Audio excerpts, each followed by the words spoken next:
Hello friend, आज मैं जो पढ़ाने जा रहा हूँ वो ये है कि ब्रिटिश गवर्नमेंट के द्वारा हमारे देश में बहुत सारे कानून बनाए गए और वो कानून भारत में लागू किया गया। और बहुत सारे कानून ऐसा भी था जो यहाँ पे सुधार के रूप में किया गया था, और बहुत सारे कानून ऐसा भी था जो ब्रिटिश अपने भारतीयों पे कंट्रोल करने के लिए वो कानून बनाया गया था। और बहुत सारे था ऐसा कि यहाँ पे बहुत सारे कुरीतियाँ चलता था, जैसे हिंदू रिलीजन में, उसको दूर करने के लिए भी यह बहुत सारे कानून लाया गया था। चलिए देखते हैं कि कौन कौन सा कानून था जो ब्रिटिश गवर्नमेंट के द्वारा भारत में लागू किया गया था। टॉपिक का नाम है ब्रिटिश शासन काल के प्रमुख कानून। सबसे पहला था नवजात कानून। नवजात कन्या की हत्या से संबंधित कानून था।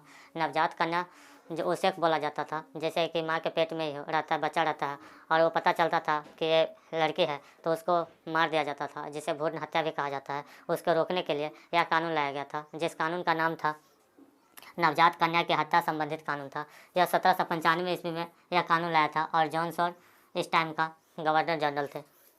दूसरा कानून था बाल हत्या निरोध कानून। बाल हत्या निरोध कानून के टाइम में 1802 ईस्वी में लाया गया था और उस टाइम का गवर्नर जनरल था लॉर्ड वेलेस्ली था। दूसरा था सती प्रथा निषेध कानून। सती प्रथा में ये था, जिसे मान के चले जिसका पति मर जाता था तो उसको पत्नी को उसके साथ ही चिता पे बैठा दिया जाता था, जो समाज में सबसे बड़ा कुरीतिया था। तो इसी को रोकने के लिए यह कानून ब्रिटिश के द्वारा एक कानून लाया गया। उसी कानून का नाम था सती प्रथा निषेध कानून, जो 1829 ईस्वी में लाया गया था, विलियम बेंटिंग के द्वारा लाया गया था। दूसरा कानून था हिंदू विधवा पुनर्विवाह अधिनियम, जो 1856 में लॉर्ड डलहौजी के टाइम में लाया गया था। तो 1856 में यह विधवा क्या था, पहले क्या होता, जो महिला विधवा एक बार बन जाता था उसे दूसरे शादी करने की अनुमति नहीं दी जाती थी। तो इसको दूर करने के लिए ब्रिटिश के द्वारा एक कानून लाया गया कि जिससे जो महिला विधवा हो गई हो उसको दोबारा शादी किया जाए।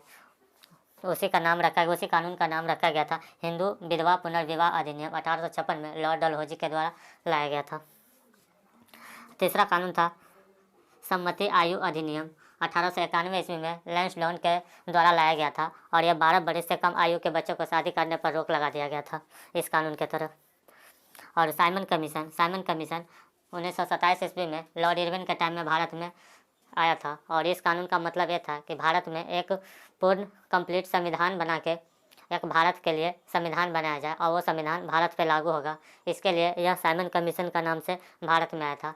लेकिन इस साइमन कमीशन का बहुत विद्रोह हुआ था, क्योंकि इसमें कोई भी भारतीय शामिल नहीं था और जितना इसका मेंबर था वो सभी ब्रिटिश के द्वारा ही अपॉइंटमेंट किया गया था और उसमें भी ब्रिटिश ही शामिल थे। इसीलिए इंडियनों ने सोचा कि सब इसको विरोध किया जाए, तो इसको विरोध किया गया और इसको भारत में लागू होने से रोक दिया गया। तीसरा कानून था शारदा कानून। ये 1929 से 1930 के मध्य आया था और लॉर्ड इरविन के टाइम में भी आया था, और इस कानून में भी यही नियम था, एज के लेकर नियम था। इसमें भी 14 वर्ष था, 14 वर्ष से कम उम्र के बच्चों को शादी नहीं किया जा सकते हैं। चौथा कानून था, ये था हिंदू महिला संपत्ति कानून।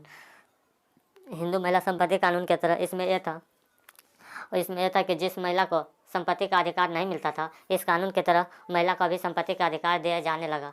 इस कानून का सबसे बड़ा खामियां यह था कि पहले क्या होता था, जैसे लड़की है तो लड़की को दूसरे घर में शादी हो जाता था तो उसको क्या होता था, अपने पैतृक संपत्ति में कोई अधिकार नहीं होता था।